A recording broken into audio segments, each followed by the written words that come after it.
Good morning, good morning, good morning, people.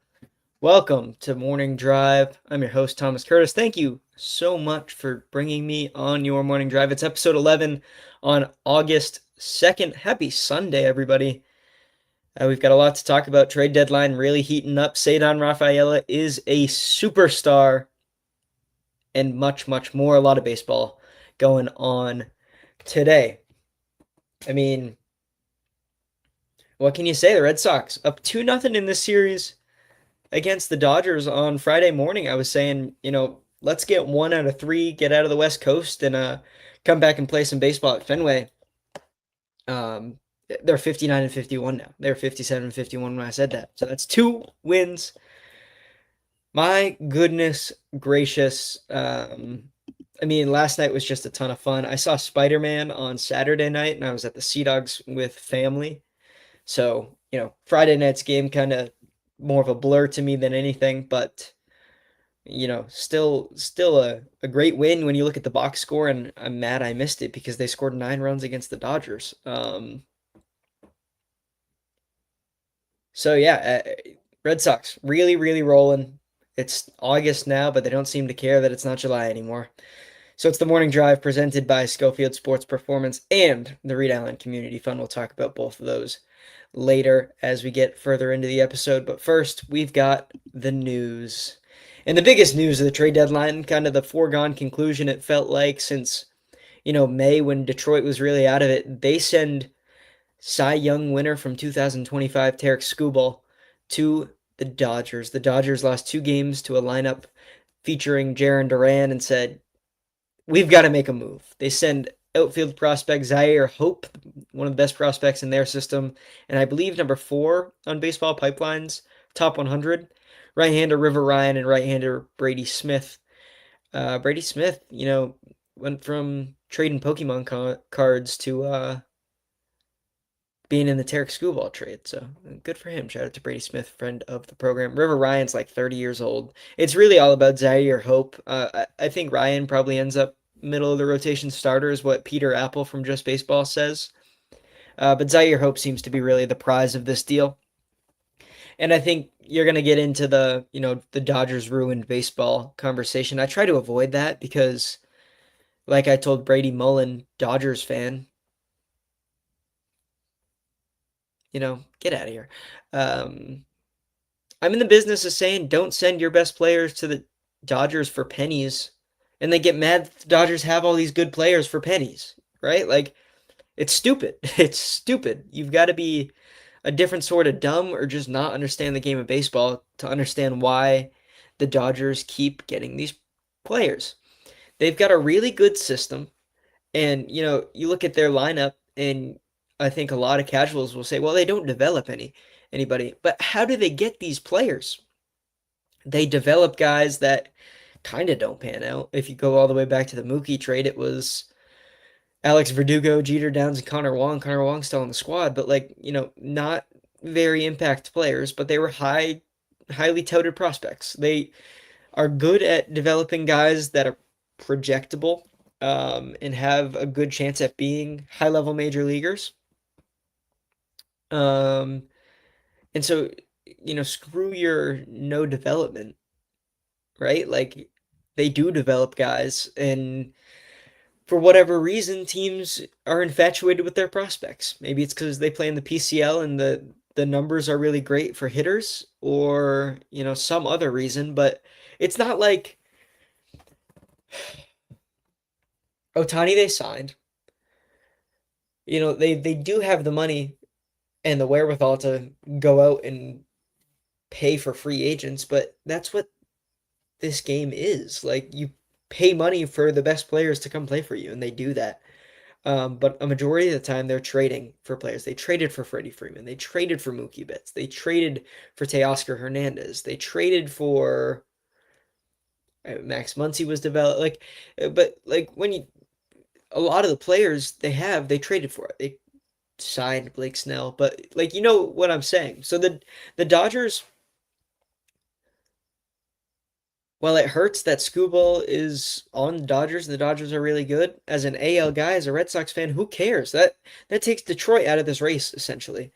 And maybe we see the Dodgers in the World Series. But, so many things have to fall perfectly into place for me to care about this. And hey, I mean, maybe he doesn't sign a extension with them here in the offseason. Moving on, the White Sox acquire Luis Castillo from Seattle for reliever Seranthony Dominguez and two prospects.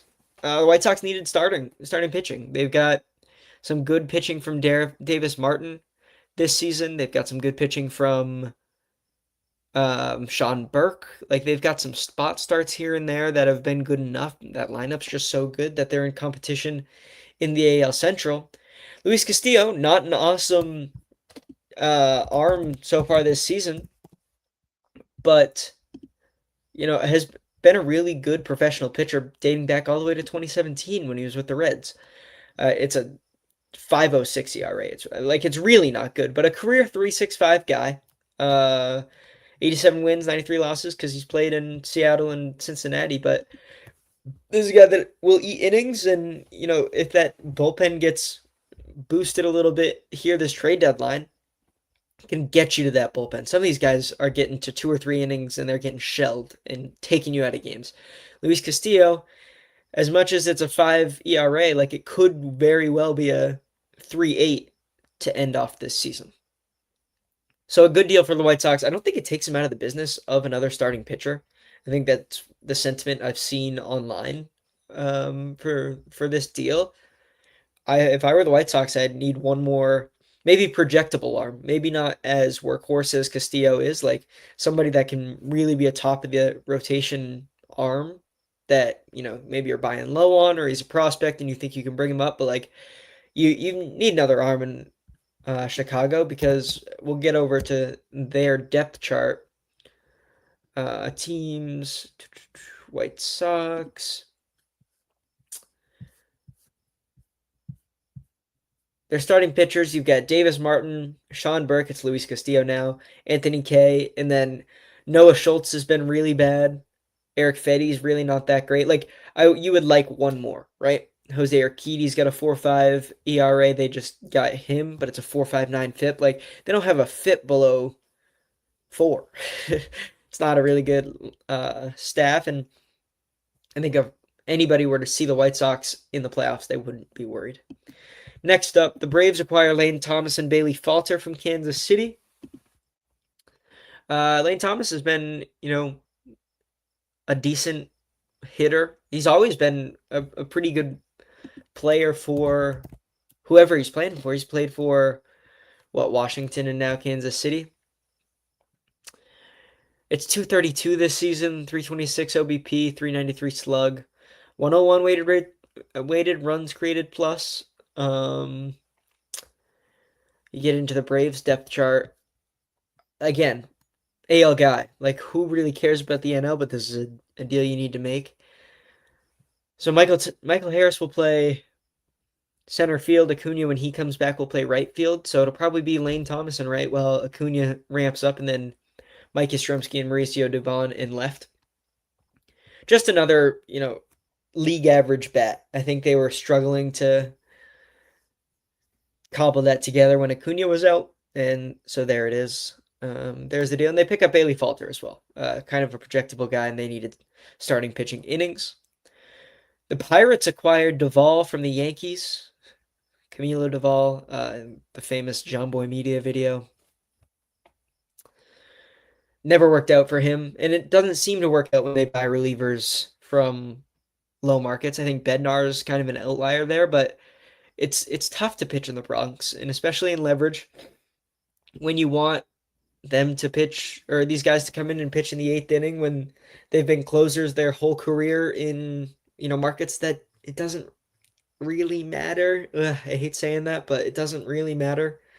And this one doesn't work. Duvall's always had the stuff, but like I told Freddie Martin talking to him yesterday, he just never threw strikes. So what's he good for if he's not going to throw strikes? And if you're not pounding the zone as a reliever, you fall victim to those walks. And I don't know what his walk rate was this season, but I can guarantee it wasn't very good. There's a 4.61 FIP as a reliever. walk rate, walk rate, walk rate, walks per nine. It was 408. It's always been high for Duvall. He's just had that kind of devastating stuff that they thought they could hone in. They don't. They sell him to the Pirates for a couple prospects, and maybe hey, he becomes a reliable reliever in Pittsburgh. Finally, for the news, Roman Anthony's begun swinging a bat. Would be the biggest deadline acquisition any team could get. I don't think he'll be back till late August, but I mean, that's huge. I feel like every time you start swinging a bat, it's pain, and it's not pain this time. So Roman Anthony continues to work back in Fort Myers. Usually it's the Pats text line, but Tucker had an NFL thought today, so we've got the NFL text line. Uh, Here it is, quote unquote, from Tucker. Saints are my surprise team this year. They won four of their last 5 games last season, and added David Edwards and Travis Etienne in free agency. In the draft, they took Jordan Tyson to pair with Chris Olave, and then addressed two more needs with Christian Miller at the defensive tackle and Oscar Delp from Georgia. They've clearly committed to giving Shuck what he needs to succeed, and they play in the most wide-open division in the league. Playoffs is almost guaranteed in his mind, and he wouldn't be surprised if they made it to the conference championship. Lot to unpack there. We're mostly talking Patriots this time of the year because that's the camp we're following, but Tucker makes a lot of good points. HN is a high-level runner. They've got Kamara around there, and uh, that's the first time I tried to do the like live reaction basically to show you guys what I really think. Devin Neal's in that backfield. I love actually Olave, Jordan Tyson, and Deshaun Vale. They gave up a 4th-round pick for Vale. Um, Injuries are gonna be tough because their 4th receiver is Jalen Polk. But yeah, that offense is pretty good, Tuck. And David Edwards from where he was a Bill, right? On offense. The defense, Brian Brzee might have tore his ACL. I've got questions about that secondary. Quincy Riley is fine. Kool-Aid McKinstry has a Q next to his name. Justin Reed, Julian Blackman. Like, it's fine. Martin Emerson's over there. I didn't realize that. Yeah, the best point that you make is the NFC South is really, really bad.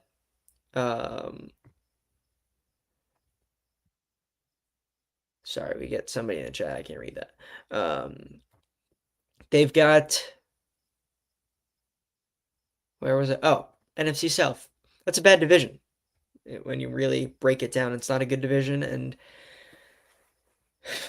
the Saints, if Shuck is reliable, what were his numbers last year? I kind of hated him coming out of the draft. 2,300 yards, 10 TDs, 6 picks. It was a 49 QBR. 66% or 68% completion percentage, 10 to 6 touchdown to int, like I just said. Runs the ball a little bit. And they lost that last game 19-17 versus Atlanta. But reeled off wins against Tampa Bay, Carolina, the Jets, and Tennessee. So there's my contention there on the 4 of the last 5. Tampa Bay was really bad down the stretch. Carolina, playoff team, so a 2017 win is impressive, especially because he went 24 for 32 with 272. Threw for 308 yards against the Jets, 333 against Tennessee. That's what you have to do. Yeah, so it's a good take from Tucker, I think. Delp is really impressive from what I saw at Georgia. He's a talented guy. So I like, yeah, I think it's way too early to guarantee the playoffs, Tucker, and almost say conference championship, but, they could be a solid team, and they've been bad the last couple years, so they've been building. Now, what everybody wants to get into. The Red Sox look to sweep the Dodgers tonight, 9-4 win. Tucker texted me, he's watching Never Wrong just early. I believe he's just listening in the other room because we've got no viewers. 9-4 on Friday, 3-2 yesterday. Talk a little game 1. Rafaela goes 3 for 5 with a lead taking 2-run homer. A superstar. Straight up a superstar. More on that later. Yoshida goes 2 for 5 with an RBI. Durbin 2 for 4 with an RBI, single and then a double late. Monasterio's in the mix with a 1 for 5 and I believe a double. Of course, a couple RBI. The biggest thing with this game on Friday is you didn't have to tax your bullpen immediately. The reason I was talking about, let's get one game and then go home. I was thinking you get 5 from Ranger probably, and then you've got to go like Guerrero, Slayton, Whitlock, Chapman. How about because you score so many runs?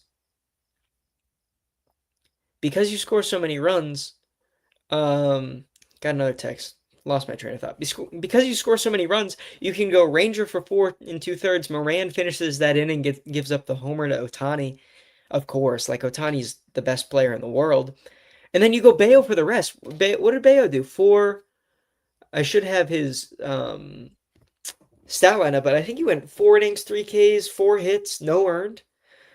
He's got the MLB leading 0.77 ERA among qualified relievers.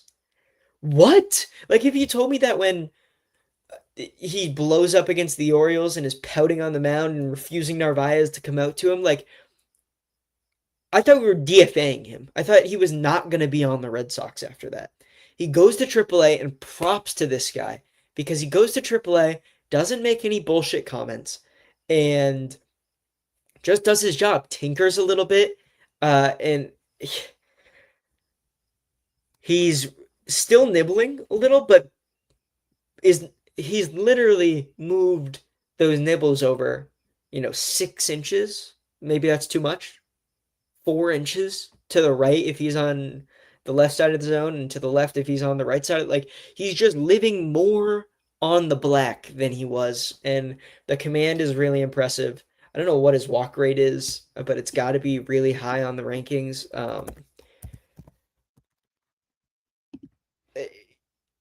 A guy that can eat innings like this when you've got guys like Tolley and Bennett and Ranger coming off injury is really, really valuable. With how his season started, 2/10 of a F-WAR is still like really impressive. I'm gonna have to get his game log just to see what he's been doing WAR wise. Oh, they don't do WAR per game on Fangraphs. But yeah, like, he's just not walking guys. Just not walking guys. Just not. Bayo, really good. Ranger goes 4 2/3. Fine. Keep throwing really well, and we'll build you up. Um, so the Sox win game 1. Ceddanne Rafaela is a superstar in game 2. Siegler, of course, is overmatched by Yamamoto, and that's obvious. Rafaela, there have been 3 home runs off of Yoshinobu Yamamoto's splitter this season. 2 of them came yesterday. Both from the same guy. So I saw Ceddanne Rafaela in Portland when he was playing center and short and second. He was playing a little third. He could play left field. Like, he was just all over the place. But there was one thing that was consistent about him. 2. 1, he was hitting at the top of the lineup because he was the best hitter in that lineup. 2, all he did was swing. He would go up there. He had 3 pitches. Swing, swing, swing. If you don't get a hit, striking out. He's not doing that anymore. What is his chase rate? These are 2 great home runs off, one of the best pitchers of these last couple of years, and probably somebody that ends up being one of the best pitchers of this generation. His font not great. Don't look at it, but chase rate. It's still 4th percentile, but as I was telling Ethan yesterday, it was 1st percentile when he came up, 2nd the next year, 3rd the next year, 4th this year. Like, it'll be 5th, 6th. I think it's just going to go up. He doesn't walk much. It's still 4% walk rate. But he's brought the strikeouts down to about league average. He only whiffs under league average at 48th percentile in the whiff. And he's finding his barrel. Yeah. God, how fun is this? It's just like seeing her for the first time with Mookie Betts, right? Like, seriously. You almost get emotional. watching this guy, and if he was wearing number 50, you probably wouldn't even know. And I even get emotional seeing Mookie on the other team because that's a sad sack of sadness over there. Mookie, what are you doing, baby? Um, I mean, it's so bad I've started calling him Betts.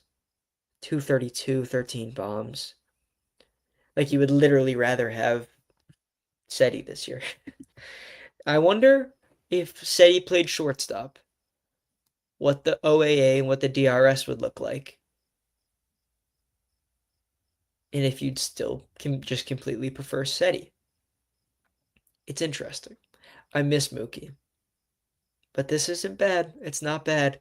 Outside of our superstar, Yamamoto shuts down the rest of the lineup. Only two other hits. Monasterio had a knock, and then the Duran bunt base hit. He went 8 innings, 4 hits, 3 earned, and only three strikeouts. What's his like? It feels like Yamamoto has devastating stuff, but he's just a good pitcher. He'll do this thing where the K rate's up.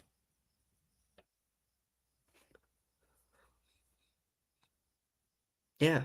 Oh no, down on the career. Sorry, down a few percent points, but 3 strikeouts. Really good pitcher. I wish he threw for us. It's fun to watch him pitch. The splitter's great. Nobody else touched it other than Ceddanne.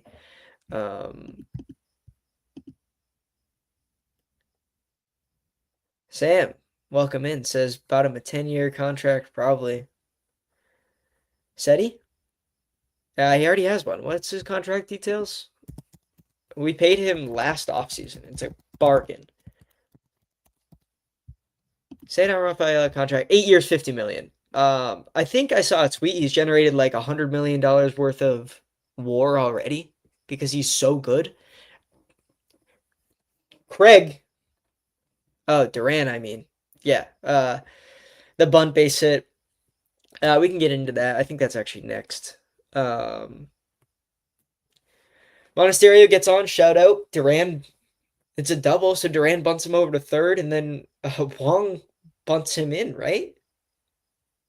No, double play in. Like, the blowjob bros on this iteration of the lineup, bunt base hit and then a double play to score the winning run. Like, whatever. That's what this kind of run is. Duran's still not doing much. It was a 2-for-4 Friday, of course. Like, he's still going to show flashes of like, could he kind of go? And I feel like this offense is like top 5 in baseball if he's, league average, which is why I'm so excited for Roman to come back because Roman's baseline is a 110 WRC plus, 110 OPS plus. Like that, this offense is just going to be so much better when you get a quality bat at a left field or at bat from left field. And right now you're getting the quality at bat from Monasterio at short. And I feel like the catchers are putting together at least, QABs where they're bunting guys over or seeing pitches. And Wong is doing miracles, working miracles ABS wise. So I'm not really worried about the catching position. The bat probably as you get later into the season. But right now, during this stretch, they've been solid. It really is just Duran not giving you anything, it feels like. So yeah, there's the Duran stuff for the day. I feel like I spend too much time talking about a player that I hate. Abreu throws out two guys. He threw out Ohtani running from first to second, tagging. That was stupid. I mean, dumbass. That's basically what I said when it happened. Williers doubled up any other right fielder or any other outfielder in DRS this season. He's at 20. And you're going to try and tag from first to the closest base to Wilyer Abreu? Weird stuff. I actually saw a Dodgers fan on Twitter saying he's become a bad base runner. Like he gambles too much. Oh, fuck off. He's got a 71st percentile base running value. Like, Dodgers fans, shut up. I'm excited to be done with them. Totally looked really good. He could have blown up. He was giving up a lot of base runners early. Gives up the 2-run homer to Teoscar that kind of sneaks over the right field fence, but it was a good piece of hitting. He goes 6 innings, 9 hits, 2 earned, 7 Ks. It was refreshing to see, 96, 97 mile an hour strikeouts. um, in the fifth and sixth inning, and he ends up at 7 strikeouts. It's cool to be able to pencil him in for 5 innings, 7 plus Ks, not a lot of like Toley's a really good, really good pitcher. It was 47% fastball. He threw 11 curveballs. And that's kind of what killed him are the Dodgers. The Dodgers hit fastballs really well. And so when you throw 50, I don't know what the actual number was. Um, like actual number of fastballs was. I can find it, of course. Player breakdowns, Tolley. He threw 41 fastballs. His next highest pitch was 19 cutters, which is still kind of a fastball, but when it's at 88, it's more of a slider. So yeah, they hit fastballs and they were hitting fastballs. I think they had 695 plus mile an hour hits. Kind of got knocked around a little bit, but this is the development of Peyton Tolley. He's no longer just a thrower. He really is a pitcher, and to work around a lineup full of all-stars like this proves that. And then the biggest thing, pitching wise, is when you get the quality start, then you can go to Slayton, Guerrero, and Chapman and give up one hit in the last 3 innings to the best lineup in baseball. That's the formula. That's how you win baseball games. That's the reason we're 4 games up on the third wild card spot right now and only 2.5 back of the Yanks. Uh, you know, absolutely the formula. Those 3 combined for 2 strikeouts, and you rest Whitlock, who's probably the most dominant of those 4, it feels like. Chapman, what a troll he is. I feel like he's got 2 base runners on against the A's when he throws, and then a clean inning against the Dodgers. Just a machine. Slayton has been nasty for about a month now. Check out his game log. Sam says Crochet return is going to hit. Yeah, I wish. I'm going to throw my arms up here, Sam, because I'm not sure he's coming back. We're at the point where he's saying playoffs, and like that would be cool, and he gears up to be in a bullpen role, and like you've got Bayo and Crochet back there when you need a couple innings. It's beautiful. It would be beautiful. I'll believe it when I see it right now. We could do Slayton in July is kind of what I want. It's a 10-8 K per 9, about a walk every 9 innings, 10K to walk, 161 batting average against the 0.72 whip, 106 FIP. Slayton has been gorgeous in July. To have him along with Guerrero and Chappie and Whitlock and Moran too deserves his flowers. This bullpen has been just so impressive. I will not take this for granted because there were years where Caleb Ort was our 8th inning guy. Who was that fuck?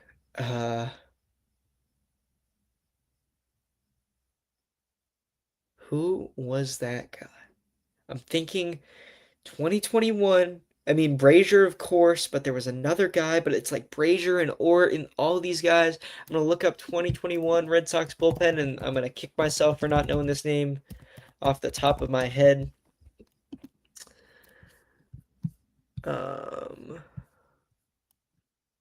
Austin Davis, Yaxo Rios, Matt Andriese. There he is. And I should have known that. I'm a terrible, very bad, horrible fan. Hirokazu Sawamura was in this bullpen. All you can do is laugh. Matt Barnes was our closer. Brandon Workman, Phillips Valdez. Like, Craig, I'm on my knees, dude. Thank you. You changed my broke ass life. I mean, if you ever get a chance, go look at the 2021 Red Sox bullpen. Just have a laugh. Yeah. So Whitlock stays up for tonight's game. I wouldn't be surprised if he gives you 2 tonight, just to reset the bullpen. A look ahead. Who do they play Monday? They've got Monday off, of course, coming back home, and then they've got the White Sox. Good lineup, and like that bullpen's gonna need to be rested. So you get a couple innings out of Whitlock. Bayo's down, of course, but all 3 of those guys might be up against Slayton, Guerrero, Chapman. Moran certainly in the mix tonight. Ryan Watson probably gives you an inning. Speaking of tonight, Wilson Contreras due to play per Tim Healy. That's what Chad Tracy said. So that's big. No extended missed period of time, extended missed period of time. Does that sound right? Or am I losing my mind? For Contreras. So that'll be good. Um, that's what we've got for the Red Sox so far. And we will move it on to the Schofield Sports Performance Standout Performers. Schofield Sports Performance, everything you need to get to the next level. This is a program that, pumps out high level talent all the time. It's not just the Cody Belkers or Wyatt Nettos or Gabe Michos of the world that are, tearing it up in collegiate ball, but it's also all of the superstars you hear around Maine. Cooper Whitehead is one that comes directly to mind. Gorham baseball catcher Hunter Fink gonna do it at the collegiate level, but he works out there. A lot of these high level, super high level guys that are getting all-star nods and college looks in high school, it's not strictly because they work out at Schofield, but that's a huge part of why. Stan knows what he's doing, and that team is just so incredible. It's also a great support, network for these kids. You get to meet a bunch of all these high level athletes who are just great kids, and all they want to do is have fun, and that's what they're doing there. And but it's focused, and you tell them what your goal is, and they're going to get you there. So Schofield Sports Performance building standout performers. Let's talk about last night's standout performers in MLB. It's Hunter Goodman. Feels like he's on here about once a week. Gavin Williams, two Grand Slam and arrows. 4 for 5, 5 RBI, and 2 home runs versus Kansas City. Doesn't really count. It's Kansas City, but 4 for 5, you got to be on this list. Martin Perez wasn't due to start last night for the Braves against Washington. It was supposed to be Ronaldo Lopez, but I'm sure he's probably in trade talks. I didn't see the actual update. He goes 7 shutty and 6 strikeouts. Martin Perez is like 75 years old, still doing it on days he wasn't scheduled to pitch. He's been doing it since 2012, 35 years old. Um, a 4.29 FIP for and a 3.24 ERA for the Braves. Like, still a really good pitcher. He was thrown in 2021. I was like, or for the Sox, and I was like, damn, this guy's old, and he's still doing it. Geraldo Perdomo goes 4 for 6 with 3 RBI and a homer versus Cleveland. Arizona wins 12-8 in that game. A lot of runs scored. Ceddanne Rafaela, 2 for 4, 2 RBI, 2 homers, 3 homers in the last 2 days. Incredible. And then Teoscar Hernandez goes 3 for 4, knocks in both runs for LA in the loss against Boston. Those are your Schofield Sports Performance standout performers. Next up, we'll talk about the Reed Allen Community Fund. They've got some cool events coming up, and of course, a great program for, everybody around Southern Maine that, if you're in need and, you've had something happen, Reed Allen is going to make the next steps happen for you. And they've got their 2026 golf ball drop coming up Friday, October 16th at the Gorham Rams football halftime of the homecoming game. I said that stupid, but that's what's going on, where they everybody pays for a numbered golf ball. They drop them from the fire truck ladder, and whoever gets closest to the hole wins $1,000. So it's pretty good deal. It's a fun event at the homecoming game, and then also their casino night coming up Saturday, November 14th at Junction Bowl, sponsored by Shaw Brothers Family Foundation. That's another really fun event at Junction Bowl. Thank you to both Schofield Sports and the Reed Allen Community Fund for making this show possible. We'll move on to the 3 up and 3 down. Texas visiting Houston. Houston up 2-0 at home, and it looks like it'll be them for the AOS. I mean, Texas needs to get healthy, but kind of looks like Houston is here, and they're getting healthy, and that rotation feels pretty good. Astros depth chart. They hit home runs with Paredes and Christian Walker and Altuve and Pena in the middle infield. Always pretty good. They traded for Lamont Wade, who is not impressive. Oh, yeah, not really all that impressive. Jordan, it's Jordan, right? And then in The rotation: Hunter Brown, Pete Lambert, Renel Blanco, Christian Javier, and Hayden Wesneski, along with Tatsuya Imai, who, like, when he has a good day, it's a great day, but when he's got a bad day, it's a really bad day. Renel Blanco threw last night for Houston. He went 4 2/3, 3 earned. If he can give them innings, they look really good in the future. The Yankees are at Wrigley. They're tied 1-1 going into today. Nico Horner with a go-ahead homer. Uh, he's a Roman Empire guy. And that series is tied 1-1. I could afford a Yanks loss, right? Orioles tied with Philadelphia 1-1.